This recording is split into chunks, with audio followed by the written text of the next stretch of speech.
Hey, it's Dr. Paul, and let me go into how to talk to your patients based on their personality. So let's look at this, and this is very helpful. It'll increase your likelihood of communicating and more increasing the effectiveness with your patients. And the reason we need to know that is, generally speaking, we'll take our personality and we'll naturally fit with 50% of the personality profiles, 50%, not 100%. So this is why it's important. Because if you're not aware of it, there's 50% of your patient base that you just won't talk to properly. And what I mean by that is, a lot of times the patients consciously don't, it's not typically conscious on their mind. It's that feeling you get. It's like, you know, when you talk to somebody and it goes well and easy, or you talk to somebody and it doesn't go well and easy, you get it's an unsettling feeling. That's kind of what happens. Now, if it's more obvious, then it gets to be, they don't like you and I'm not coming back. But let me go into the personality profiles and touch on some key points relative to how to talk to certain personality profiles. Okay, so having said that, let's go ahead and look. Now remember, we're gonna look at the DISC profile, the DISC. So remember, the DISC is, D stands for dominant or choleric personality. That's the alpha male kind of thing. The I stands for influencer. That's also known as the sanguine personality. The S is the steady relator or the phlegmatic, and the C is the conscientious or the melancholy. Okay, so these are interchangeable words: choleric, dominant, influencer, sanguine, phlegmatic, steady, conscious, melancholy. So just kind of get used to flipping those back and forth. You'll hear them, depending on who you talk to, flipped either way. So just be aware that, you know, the melancholy personality is a conscious person, a sanguine is an influencer, that kind of thing. Okay, so here we are. First, let's go into some basic mnemonics. What is it that the choleric personality likes? Well, they want to be in control. That's what they want. They want control. So I'm going to share with you how to handle the choleric personality. What does the sanguine want? What is the sanguine? The sanguine wants to be liked. The sanguine wants to be liked. The phlegmatic likes reassurance. Reassurance is really important to a phlegmatic. Low confrontation, reassurance.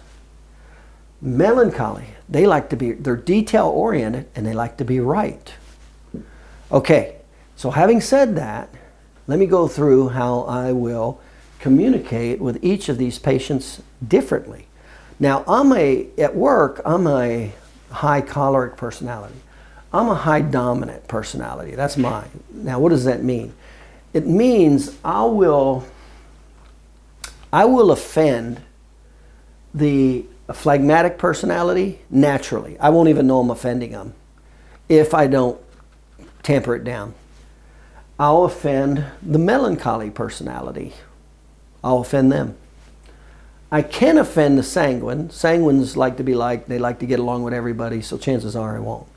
But these two personality traits I will naturally offend because I'm a high choleric personality.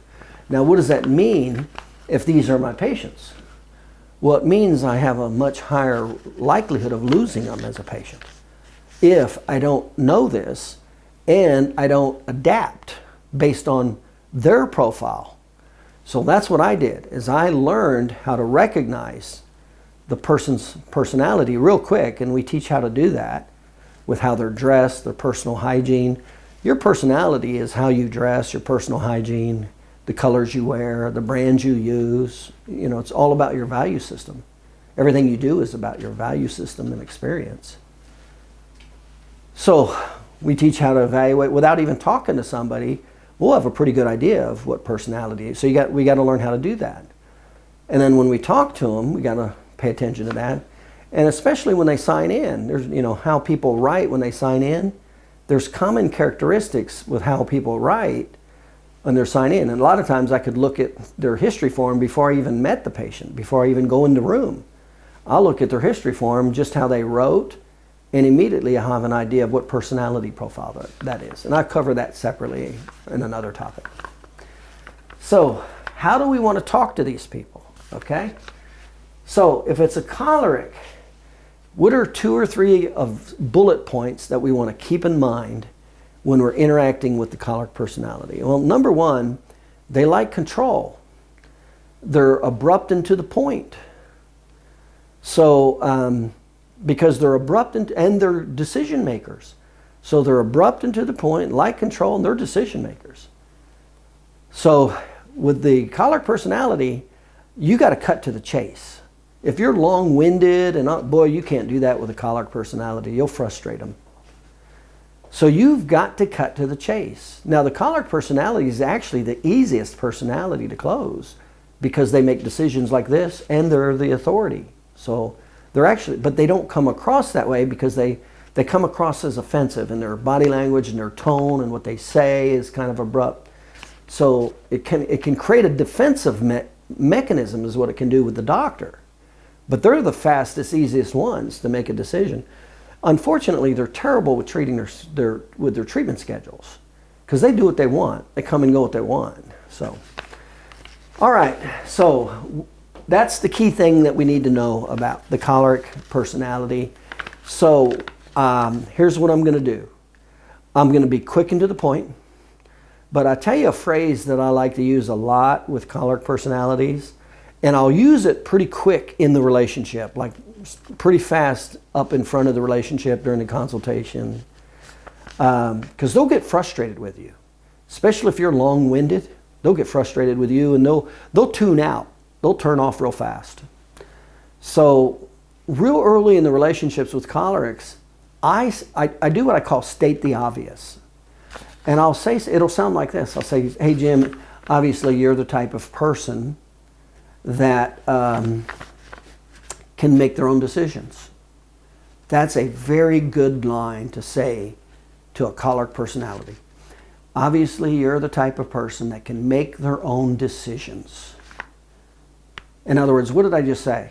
I just told him you're in control.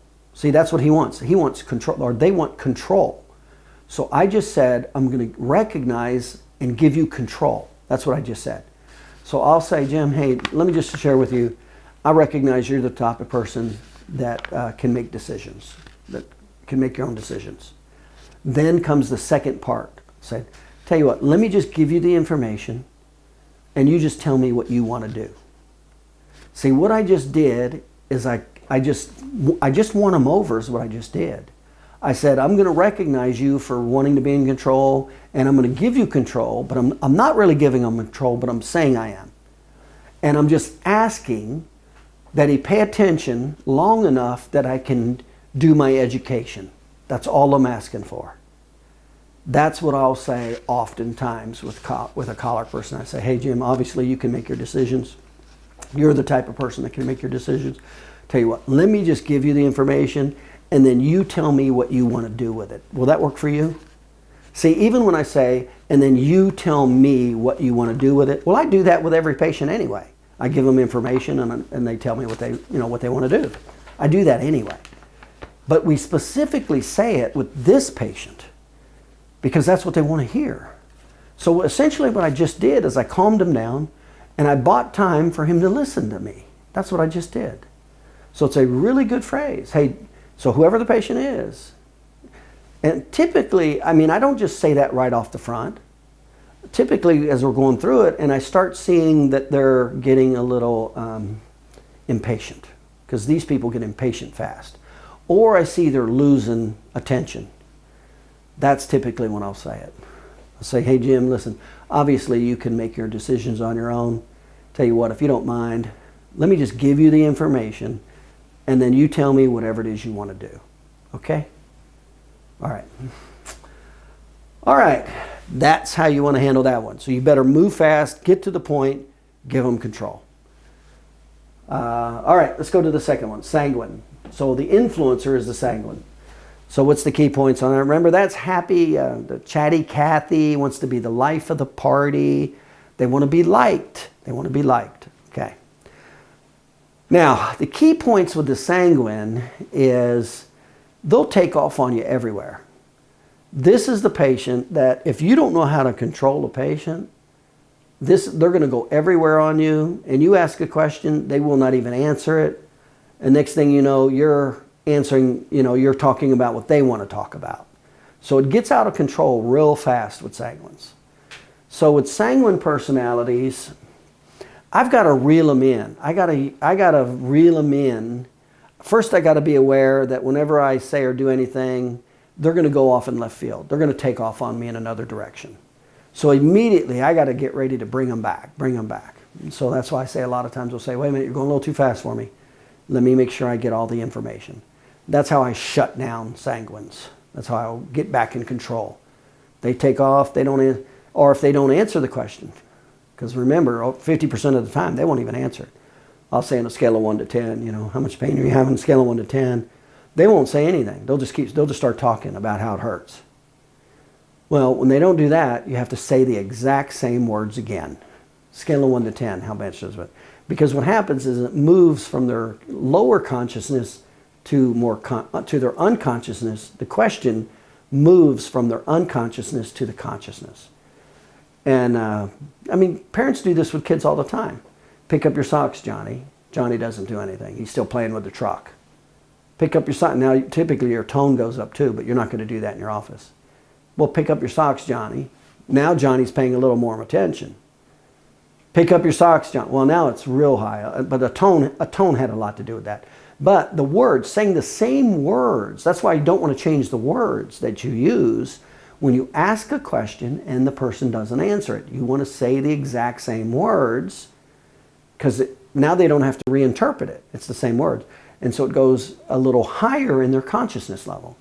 So I pay a lot of attention to that with a sanguine personality because they're going to take off on me. When I ask questions, I can be guaranteed they will not answer it, number one. So I'm going to have to repeat the question again. And when they do take off, I'm going to have to stop them and bring them back. It's like herding cats. When you have sanguines, it's like herding cats. They're going everywhere and nowhere and won't answer half your questions. And you got to be proactively ready for it. So 2 things that I'm always going to be doing with a sanguine. Going a little too fast for me. Let me make sure I get all the information. That's how I stop them in their tracks and get back in control. Going a little too fast for me, Mary. Let me make sure I get all this information for your medical records. Now the control's back to me. I get going again. That's how I stop them from going everywhere. And when they don't answer the question, scale of 1, whatever question I'm asking, would you scale of 1 to 10, how does it feel, Mary?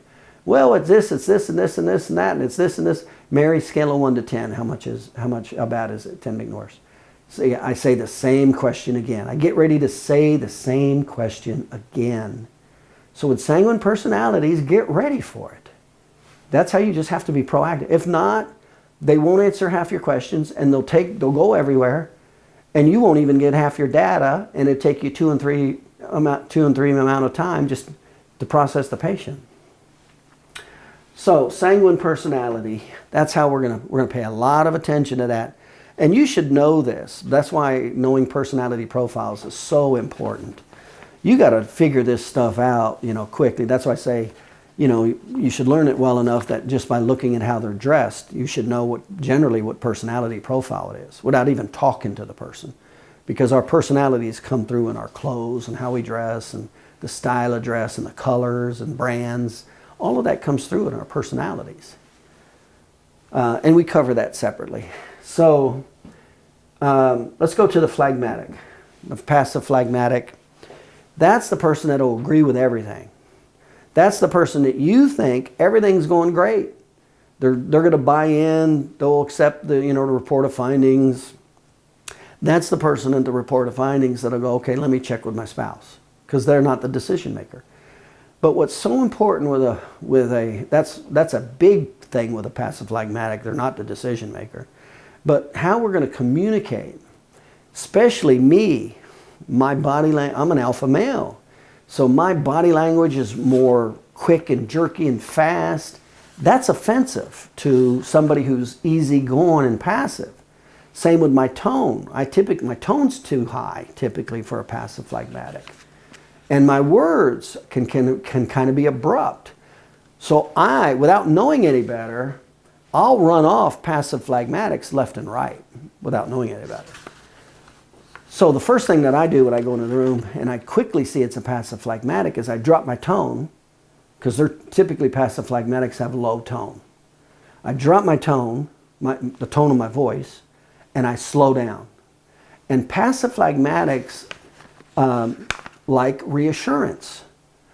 You've got the main bullet points of whatever it is you're talking about. You've got to say it multiple times. Get ready to say it multiple times. I mean, if it's a report of findings, if it's money, if it's time, especially if it's the big topics, need time or money. Need time or money. Those are the three big topics. You better get ready to say those topics multiple times with a passive phlegmatic. It is not going to be just you covering it. And it's deceptive because you'll cover it and they'll just agree with you. So you think everything's fine. They are not a disagreeable person. Remember, they don't like confrontation. So when it comes to time, with need, time, and money, need is their problem in their ADL, time is the scheduling, and money is the cost. I make sure that I say it 2 and 3 times. I get their acknowledgement 2 or 3 times. That has to be repetitive. Okay, the melancholy personality, that's the personality that likes to be right. Remember, they're detailed. They like to be right. Okay, so again, that's the other personality I'll conflict with naturally. So if I didn't know any better, my personality will offend these two. But typically, whatever personality you are as the doctor, there's only 2 of them that you'll naturally get along with, and 2 of them you naturally will not. Unless you modify your behavior. And that's why I say you have to be a chameleon. I'm a chameleon. When I go into the room, I cannot just stay in my mode and with me. I go into the room and I quickly assess the personality who I'm dealing with. Do they have high tone, low tone? What's their personality profile? And wherever they're at, wherever their personality is, I'm a chameleon. I'm going to go right into what matches for them. And that's what makes it work. Okay? So the melancholy personality is the same thing. We'll butt heads. A high choleric and a high melancholy, they'll butt heads day and night. Naturally. Not that there's any differences with them. That's just the way it is. So when I have a melancholy personality, a couple of the things that I do is I go into great detail. Now, you can't use a whole lot of words. You can't be, talking about a lot of stuff because that'll frustrate them quickly. They like details, but they like details that matter. They don't want you to. That's like a sanguine talking to a melancholy. A melancholy hates that because the sanguine is talking about everything and nothing, and the melancholy likes the meat on the bone. Give me the details. Don't talk about all kinds of stuff that's irrelevant. And they like to be right. So one of the things, a common phrase that I use with melancholies is whatever they say, number one is I'll never say you're wrong, or I'll never say that's not right. That's like shooting yourself in the foot with a melancholy. So one of the things I will commonly say with a melancholy when I'm interacting with patient education or whatever, and whatever it is they say, because remember, they like to be right. So they'll tell you. They won't even be the doctor, and they'll say, isn't that like this? Or, they're not even a doctor, and they're telling you. So I'll say, well, that's close. I'll never say no. I won't do that. But I'll say that's close, or yeah, somewhat, and then I'll go into the real explanation. In other words, I go into agreement with them first, even though they could be totally wrong. I'll just go into agreement. That's part of, and that's what it'll sound like. It'll sound like, well, that's partly right. Yeah. Let me just add to it. It'll sound something like that. But when I'm dealing with a melancholy patient, when I'm dealing with the main categories, need, time, and money, I'm in great detail. I got to be in great detail. Especially when you show x-rays. Melancholies pay a lot of attention to the detail of an x-ray. So you've got to be really detail-oriented when you go over the categories of need, time, and money, especially the tests, the biomarkers and tests. You can't be vague in general with that. you got to be specific and detailed with those tests. And they'll ask about quantification numbers, and they'll even pay attention to the previous quantification number from the initial exam versus the re-exam. That's how detailed they're going to be paying attention.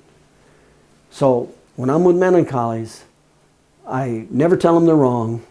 I don't go authoritative on it, because it's real easy for me, being a choleric, to be highly authoritative.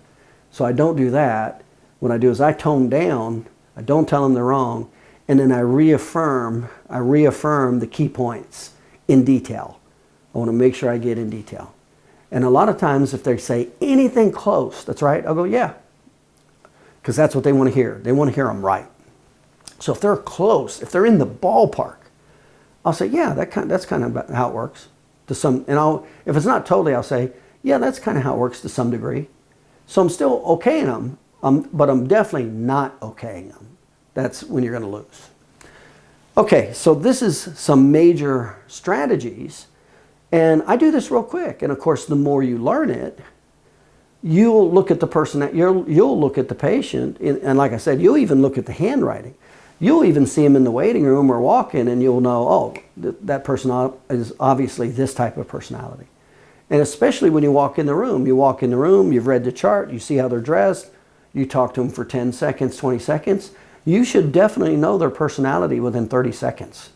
You should know their primary personality within 30 seconds of talking to anybody. Okay? Especially if you've already got their handwriting, you already seen how they're dressed, now you see some of the wording, you already know, well, is this an alpha male choleric? Is this a high sanguine, happy, chatty Cathy? Is this a passive, easygoing guy? Or is this is he real detailed and neat and sharp with his word and real clean with his words? See, real quick. And depending on who's sitting there, immediately I go into each of those different modes and how I'm going to talk to them. And that's how the relationship works even better. So now I'll get along with 100% of my patients naturally instead of only 50% naturally.